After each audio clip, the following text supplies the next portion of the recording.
नमस्कार, हितगुज कार्यक्रमामध्ये आपलं स्वागत. मी प्रशांत सोनार. ॲक्युपंक्चर ही पारंपरिक वैद्यकीय पद्धत प्रचलित आहे, ज्यात शरीराच्या विशिष्ट भागांवर पातळ सुयांनी उपचार केले जातात, ज्यामुळे आपल्याला नैसर्गिक ऊर्जा प्रवाहात संतुलन निर्माण होतं, वेदना कमी होतात आणि रोगप्रतिकारक शक्ती वाढण्यास मदत मिळते. पाठदुखी, मानदुखी, संधिवात, डोकेदुखी, नैराश्य इत्यादी विविध आजारांवर उपचार करण्यासाठी ॲक्युपंक्चर पद्धतीचा वापर केला जातो. या उपचार पद्धतीबाबत आज आपण सविस्तर माहिती जाणून घेणार आहोत, जी देण्यासाठी आपल्याबरोबर उपस्थित आहेत डॉक्टर सचिन पुरुषोत्तम लोहिया. ते पेन फिजिशियन आणि सिनियर ॲक्युपंक्चरिस्ट आहेत. गेली 25 वर्ष ते या कार्यक्षेत्रात कार्य करतायत. सर, कार्यक्रमामध्ये आपलं स्वागत. नमस्कार. नमस्कार. बीजिंग डिस्ट्रिक्ट कॉलेज आणि व्हिएतनाम येथील WHO ते ॲल्युमिनाय आहेत. इंडियन अकॅडमी ऑफ ॲक्युपंक्चर सायन्सचे सचिव म्हणून देखील त्यांनी काम केलेलं आहे. ॲक्युपंक्चरच्या सहाय्यानं त्यांनी लाखो रुग्णांवर उपचार केले आहेत. विशेष म्हणजे अनेक रुग्णांच्या शस्त्रक्रिया यशस्वीपणे टाळल्या देखील आहेत. मी पुन्हा एकदा हे रिपीट करतो की विशेष म्हणजे अनेक रुग्णांच्या शस्त्रक्रिया यशस्वीपणे टाळलेल्या आहेत. आज ॲक्युपंक्चरबाबत आपण त्यांच्याचकडून सविस्तरपणे जाणून घेऊयात. आपला आजचा विषय आहे ॲक्युपंक्चर उपचार कसे आणि साधारणतः त्याचा कालावधी प्रत्येक आजारासाठी कशा पद्धतीने असतो हे आपण त्यांच्याकडनं जाणून घेणार आहोत. डॉक्टर, कार्यक्रमामध्ये आपलं स्वागत. मुळात ॲक्युपंक्चर म्हणजे काय, झटपट उपचार घेण्यासाठी तो कशा दृष्टीने वापरला जातो? हल्ली आजच्या जगामध्ये सगळ्यांना सगळं फास्टच पाहिजे. बरोबर. परंतु फास्ट स्पीडने बऱ्याच लोकांना जो काही गुण मिळतो तो बऱ्याच वेळेला टिकत नाही आणि आयुष्यभर काही औषधं, काही उपचार घेत राहावे लागतात. जसं आपण मिक्सरमध्ये म्हणतो सगळं फास्ट असतं. बरोबर. आपल्याला त्याचा रिझल्ट दिसतो पण जागेवरच वस्तू राहते. तर आपल्याला एक्सप्रेस हायवेवर चालायचं आहे, जिथे आपल्याला झटपट उपचारही मिळेल आणि मुद्द्यावर उपचार मिळेल, म्हणजे जेणेकरून आपली औषधं सुटू शकतील काही आणि आपला आजार मुळानिशी दुरुस्त व्हायला मदत होईल. तर ॲक्युपंक्चर या उपचारामध्ये आपण रुग्णाची नाडी, जीभ आणि त्यांना कंप्लेंट्स विचारून त्याच्या मुळावर उपचार करतो. प्रत्येक आजाराचं मूळ जाणून घेतो. एक निष्णात ॲक्युपंक्चर तज्ज्ञ 8 ते 10 बिंदूंवरती अशा बारीकशा सुया लावून उपचार करतो आणि अनेक आजार आपले घालू शकतो. या उपचारामध्ये औषध नसल्यामुळं किडनी, लिव्हर असे काही मोठे दुष्परिणाम देखील नाहीत. आणि डॉक्टर लोहिया ॲक्युपंक्चर म्हणजे जिथे आमचं मुंबईला आहे, छत्रपती संभाजीनगरला आहे आणि पुण्याला आहे, कोल्हापूरला आहे, तर इथे आम्ही एक अशी पद्धत शोधून काढली आहे. म्हणजे ही आमची पद्धत नाही म्हणू शकत मी, पण मी ॲलोपॅथीचा डॉक्टर आहे. तर लोकांना झटपट इलाज पाहिजे, कारण की ते ॲलोपॅथीने सगळेजण इम्प्रेस्ड आहेत. तर मी असं काहीतरी शोधून काढलं आहे की जेणेकरून आपण ॲक्युपंक्चरनी फास्ट रिझल्ट देऊ. एकदा इम्प्रेशनमध्ये आल्यानंतर मग त्यांना समजू की हे मुळानिशी नीट करण्यासाठी असा आपला उपचार करावा लागेल. तर कालावधी अतिशय ह्याच्यावर डिपेंड आहे की आपल्याला कितपत ते दुरुस्त करायचं आजार. नक्कीच. पण डॉक्टर, ॲक्युपंक्चर उपचारांमध्ये नक्की मुळात काय केलं जातं? ॲक्युपंक्चर उपचारामध्ये बारीक दोरीसारख्या अशा बारीक सुया असतात या. तर ह्याला विविध पॉईंट्सवर लावून आपण उत्तेजित करतो. रुग्णांना महिन्यामध्ये कोणाला 5 दिवस, कोणाला 10 दिवस, कोणाला 15 दिवस असं बोलवतो. किती गांभीर्य आहे आजाराचं ह्याच्यावर डिपेंड आहे की तुम्हाला किती वेळेला यावं लागेल. तर अशा सूक्ष्म सुया लावून त्याला वायरिंग करून मशीननी उत्तेजित केलं जातं. 20 मिनिटाचा हा उपचार असतो. दिवसात एकदा किंवा लांबून जे लोक येतात त्यांना दिवसात 2दा आम्ही उपचार देतो. एक साधारण 1-1.5 तास उपचार लागतो. बाहेरगावांनी बरेच पेशंट्स येतात, त्यांना आठवड्यात एकदा किंवा 15 दिवसात एकदा बोलवतात. तर असं सरळ सोपं आहे.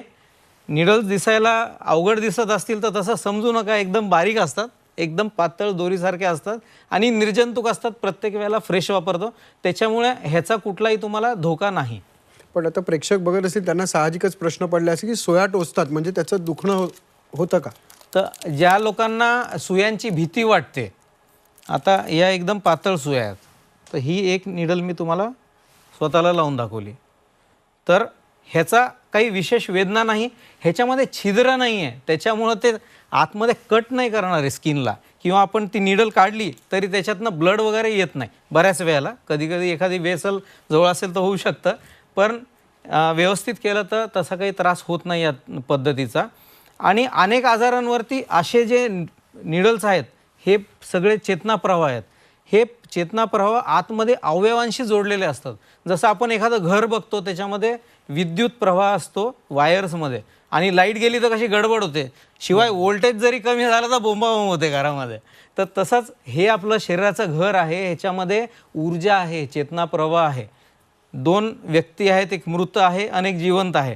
दोघांच्या MRI मध्ये मेंदू आहे दिसणार, पण काम काय करतंय हे नाही कळत. तसंच ह्या ऊर्जा दिसत नसतात. ह्या ऊर्जा शरीरामध्ये रक्तप्रवाह आणि आणि आतमध्ये जे नर्व सिस्टीम आहे, वेन सिस्टीम आहे, हे सगळ्यांना ॲक्टिवेट करते. हे जे पॉईंट्स आहेत शरीरावरती, साधारण 362 पॉईंट्स आहेत.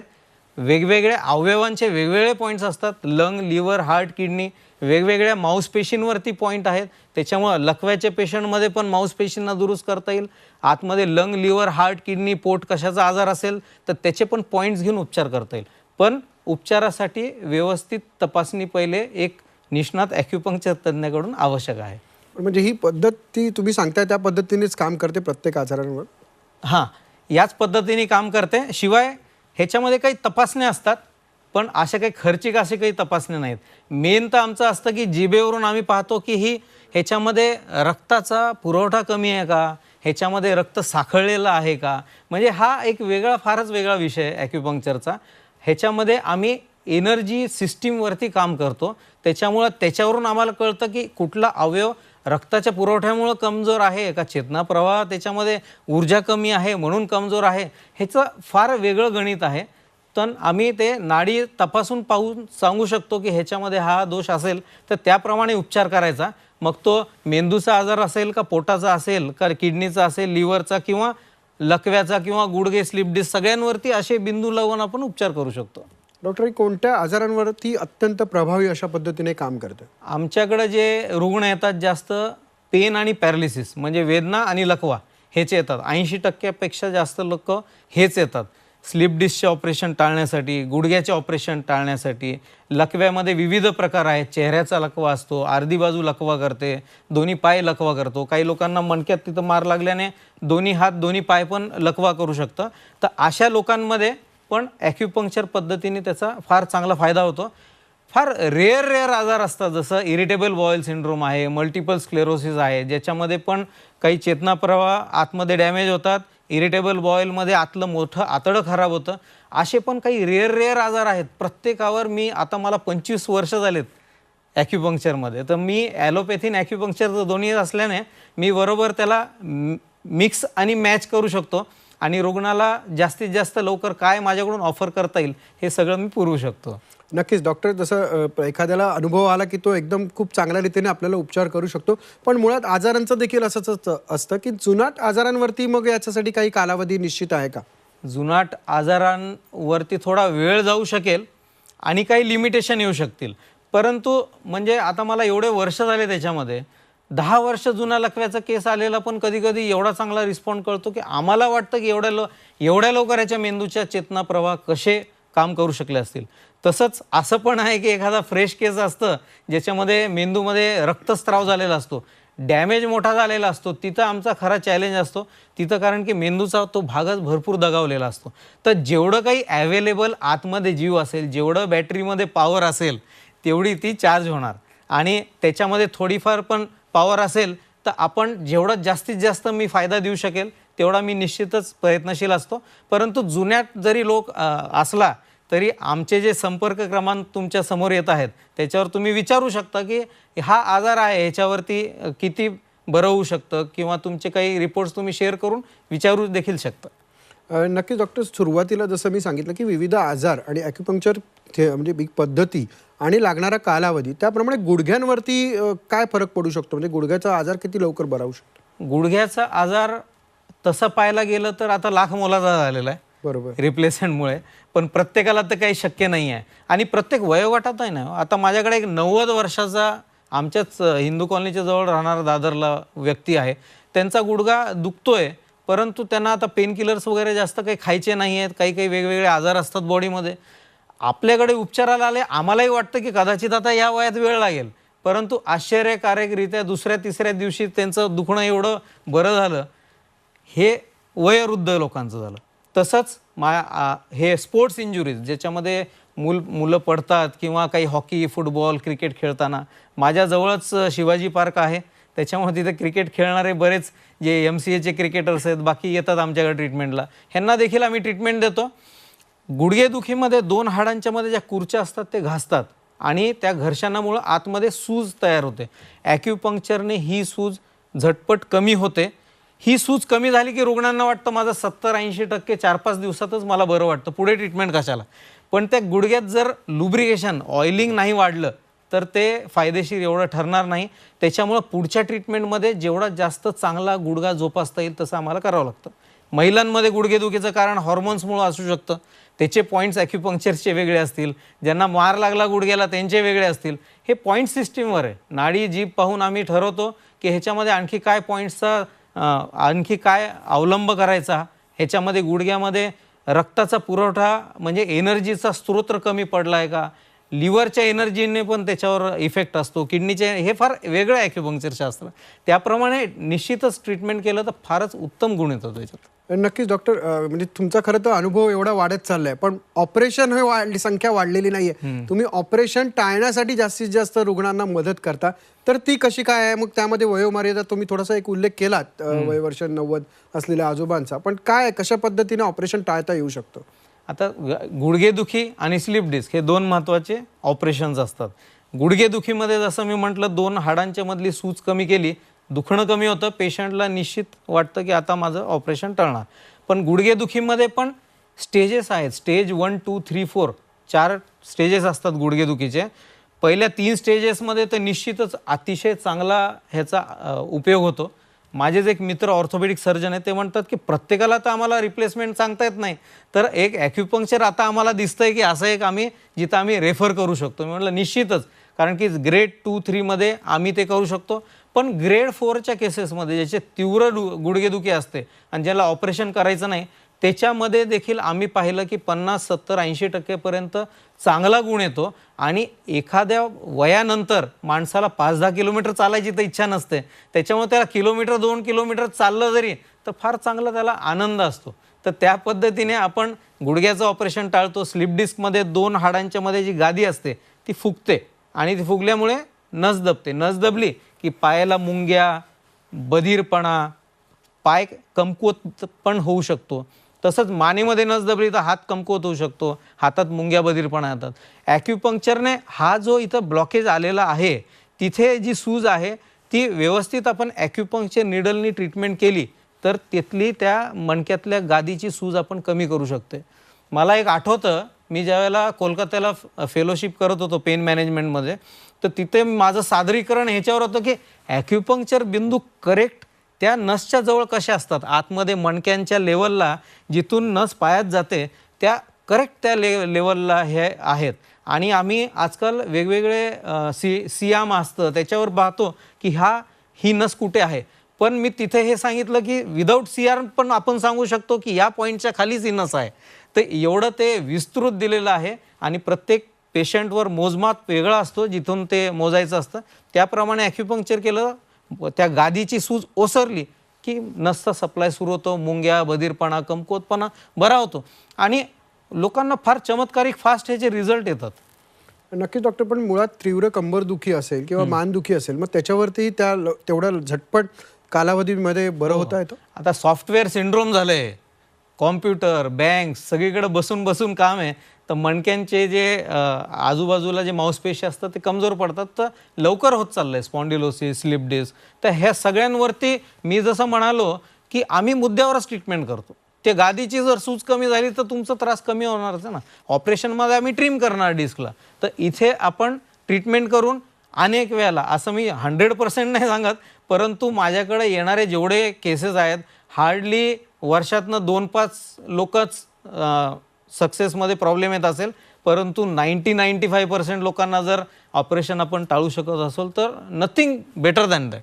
नक्कीच डॉक्टर, बरेच प्रेक्षक देखील स्क्रीनवर बघतायत की वेगवेगळ्या ठिकाणी, औरंगाबाद असेल म्हणजे संभाजीनगर असेल किंवा पुणे, कोल्हापूरमध्ये कुठल्या क्रमांकांना संपर्क साधायचे तर तुम्हाला निश्चितच तशा पद्धतीने संपर्क करतील. पण मुळात दुसरा एक असा प्रश्न आहे की मणक्यात स्लिप डिस्क बऱ्याच वेळा असते, तर त्याचा सक्सेस रेशिओ काय असतो बरा होण्याचा? माझ्याकडे असे पेशंट झाले आहेत की जे ठाणे स्टेशनवरून माझ्याकडे एक पेशंट यायचा, तो 20 ते 25 वेळाला बसायचा, पाय जडच पडायचा चालताना, आणि हा पेशंट अवघ्या 10 ते 15 दिवसाने व्यवस्थित ट्रेननी जातोय येतोय. एवढे चांगले रिझल्ट आहे त्याचे. ॲक्युपंक्चरने हे जे मणक्याचे केसेसमध्ये म्हणजे जुनं जरी केस असलं त्याच्यामध्ये डिस्क थोडी हार्ड असते, परंतु ह्याच्यामध्ये पण स्कोप आहे. आता मणक्यांच्या मध्ये एक माझ्याकडे पेशंट आहेत, हरे हरे कृष्ण सगळ्यांना माहीत असेल, तिथले ते आहेत ते.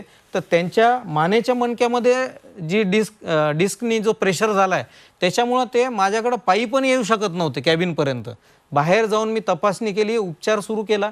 आणि मी ॲलोपॅथिक डॉक्टर असल्यामुळे कधी कधी मला आश्चर्याचा धक्का बसतो की एवढ्या लवकर 8 ते 10 दिवसामध्ये तो माझ्याकडे कॅबिनमध्ये येऊन बसतोय, बोलतोय, एवढेच असं होतं. त्याच्यामुळे प्रत्येक रुग्णाला ऑपरेशन टाळण्यासाठी एकदा 8 ते 10 दिवस जरी ट्रीटमेंट घेतलं तर तुम्हाला त्याचा अनुभव लक्षात येतो. फार लांबचं ट्रीटमेंट नंतर आपण विचार करू शकतो, पण सुरुवातीचा कालावधी बऱ्याच कमी कालावधीमध्ये तुम्हाला कॉन्फिडन्स आला की गोष्ट संपली. डॉक्टर, फ्रोझन शोल्डरसाठी साधारण किती वेळ लागतो? फ्रोझन शोल्डर फ्रेश असेल तर झटपट बरं होतं. आणि ॲक्युपंक्चर एक फार म्हणजे अशी ट्रीटमेंट आहे ज्याच्यामध्ये पूर्ण शरीर आपण पाहतो की हे सगळे चेतनाप्रवाहाचं जाळं आहे. असं आवश्यक नाही की फ्रोझन शोल्डर म्हणजे इथंच निडल लावा. दुसऱ्या पायाचे काही पॉईंट्स 2 घेऊन इथलं पण आपण फ्रोझन शोल्डर घालवतो, इथली आखडण कमी होते. हे आम्ही पाहिलेलं, कारण की इथले चेतनाप्रवाह क्रॉस होऊन इकडं कनेक्ट होतात. तर त्या पद्धतीने पण करता येतं. फक्त हे पॉईंट्स कुठले आपल्याला घ्यायचे हे महत्त्वाचं आहे. सुरुवातीला इनिशियल स्टेजला जे येतात फ्रोझन शोल्डरचे 2-4 दिवसामध्ये झालेत, त्याच्यामध्ये अगदी 5-10 दिवसामध्ये पुष्कळ चांगला रिझल्ट येतं. एक माझ्याकडे ठाण्याला केस होती, तर त्या लेडीजला 1 वर्षापासून फ्रोझन शोल्डर होतं आणि त्यांना नंतर ऑर्थोस्कोपी सांगितली की दुर्बीनने आपण ऑपरेशन करूया. पण ते घाबरून ते माझ्याकडे ट्रीटमेंटला आले आणि 1-2 महिन्यातच त्यांचा हात वर जायला लागला आणि व्यवस्थित व्हायला लागला. मला म्हणले की डॉक्टर, तुमच्या पद्धतीचा एवढा प्रचार प्रसार होत नाही आहे, माझं ऑपरेशन टळलं. नाही, निश्चित या माध्यमातून तो प्रचार प्रसार होतोय, कारण तुम्ही वर्षभराचं दुखणं साधारण 2 महिन्यात बऱ्यापैकी नियंत्रणात करता आलं असं तुम्ही सांगितलं. पण डॉक्टर, बऱ्याच जणांना संधिवाताविषयी देखील प्रश्न असतात, मग त्याचा उपचार कालावधी काय असतो? बरेच असे आजार आहेत ज्याला असाध्य म्हणून टाकलं जातं आणि त्यांना सांगितलं जातं की तुम्हाला आयुष्यभर औषधं घ्यावे लागतील. परंतु आपण पाहतो की औषधं घेताना देखील तुम्हाला 2-3 महिन्याला किडनी लिव्हर चेक करावं लागतं. आणि शिवाय हे पण आपल्याला सांगितलं जातं की हे औषधं तुम्हाला कंट्रोलमध्ये ठेवतील. परंतु नुकसान झाल्यानंतर तिथून फार अवघड असतं प्रकार. तर असे काही पेशंट आलेले आहेत माझ्याकडे की ते आता म्हणतात की नाही, ते औषध आम्हाला जमत नाही आता, तर आम्ही तुमच्याकडे उपचाराला आलो. पण मला वाटतं की या स्टेजमध्ये जाण्यापेक्षा तुम्ही सुरुवातीलाच या. संधिवात प्रत्येकाचा आनुवंशिक नसतो. ज्यांच्यात आनुवंशिकता नाही त्यांच्यात रिझल्ट फार चांगले येतात. 100 पैकी 60-70% तरी लोक त्या आजारातून निघून जातात. हे सगळी बोटं दुखतात, अशी थोडी वेडीवाकडी होतात, सगळे सांधे दुखतात, कधी हा सांधा दुखतो, कधी फ्लोरेटिंग आर्थरायटिस म्हणतात त्याला, फिरत राहतो आतमध्ये आजार. तर त्याला आतमध्ये ॲक्युपंक्चरने पण मी सांगितल्याप्रमाणे जिथं दुखतं तिथं लावण्यात अर्थ नाही. तुमची प्रतिकारशक्ती दुरुस्त करण्यासाठी काही पॉईंट्स असतात, त्याच्यावर उपचार करावा लागेल आणि तुमच्या व्यक्तिविशेष असे पॉईंट्स आम्ही शोधून काढणार आणि त्याच्यावर उपचार करणार, ज्याने तुमच्या शरीरामध्ये जे आत्मघाती प्रकार तयार झालेला आहे, ज्याच्यामुळे सांध्यांमध्ये सूज येतो, ज्याला आपण ऑटो इम्युनिटी म्हणतो, त्याला आपल्याला स्टेबिलाईज करता येतं आणि काही लोकांमध्ये घालवता देखील येईल. कोविड आणि चिकनगुनियानंतर आणि अगदी डेंग्यूनंतर पण काही लोकांना बरेच असे सांधे वगैरे दुखतात, उत्कृष्ट रिझल्ट येतात. नक्कीच डॉक्टर, खरं तर वेळेची मर्यादा आहे, पण तरी तुम्हाला काही प्रश्न विचारायचे, थोडक्यात विचारतो की खुबा झिजणं किंवा एव्हियन असेल किंवा स्पोर्ट्स इंजुरीजचा मध्ये तुम्ही उल्लेख केलात, यावरती साधारणतः किती कालावधी लागतो बरा होण्यासाठी, किंवा लकवा असेल, काय सांगाल? स्टिरॉइड्सचा उपयोग कोविडमध्ये बराच झाला आणि त्यानंतर म्हणजे एव्हियनचा प्रकार खूप वाढला, खुबे झिजायला लागले आणि 25, 30, 35च्या वयोगटामध्ये. तर जिथे ऑपरेशन पण डॉक्टर्स पण सांगतात की एवढ्या लवकर नाही ऑपरेशन करता येणार, तुम्ही ह्याला पुढे अजून थांबा. पण थांबायचं कसं, दुखणंच तीव्र आहे ना. आता माझ्याकडे हिरानंदी आणि फॉर्च्यून सिटीचे एक तिथले कर्मचारी आहेत, गेल्या 5-6 महिन्यापासून माझ्याकडे ट्रीटमेंट घेत आहेत. पुष्कळसं त्यांचं दुखणं कमी झालेलं आहे एव्हियनचं. आणि तसंच दादरला पण बरेच आहेत. एक पेशंट तर म्हणला, सर आमच्या 500 लोकांचा व्हॉट्सअप ग्रुपच आहे, जे कोविडच्या नंतर जे स्टिरॉइड्स घेतले त्याच्याने आमचा हा प्रॉब्लेम झालेला. आणि स्पोर्ट्स इंजुरी म्हणलं तर बरेचसे क्रिकेटर्स, तेंडुलकर असो, विराट कोहली असो, मी झहीर खानला ट्रीटमेंट दिलेली आहे. तर असे बरेचसे क्रिकेटर्स आहेत आणि फिल्म स्टार आहेत जे खरंच आता मग आमचे रोल मॉडेल झालेत, कारण की लोक हे पाहतात की हे लोक घेतात म्हणजे आपल्याला पण निश्चितच फायदा होईल. तर असे स्पोर्ट्स इंजुरीजमध्ये पण फार चांगले रिझल्ट्स आहेत, तुमच्या मांसपेशींमध्ये ताकद वाढवण्यासाठी, बॉलिंग करताना हा जर मसल पेनफुल असेल किंवा ह्याच्यात स्ट्रेंथ पाहिजे तर ते पर्टिक्युलर मसलचं पण आपल्याला स्ट्रेंथ वाढवायला मदत येते. हॅमस्ट्रिंग पूल होतं स्पोर्ट्समध्ये, त्याच्यासाठी पण फार चांगला इफेक्टिव्ह आहे.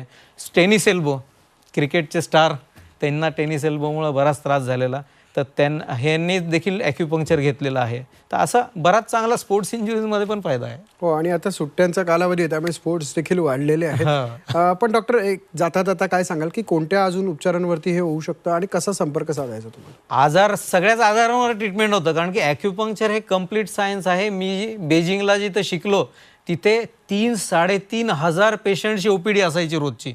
एवढं मोठं ते मेडिकल कॉलेज, आणि तिथे ॲक्युपंक्चरसोबत हर्बल मेडिसिन पण होतं.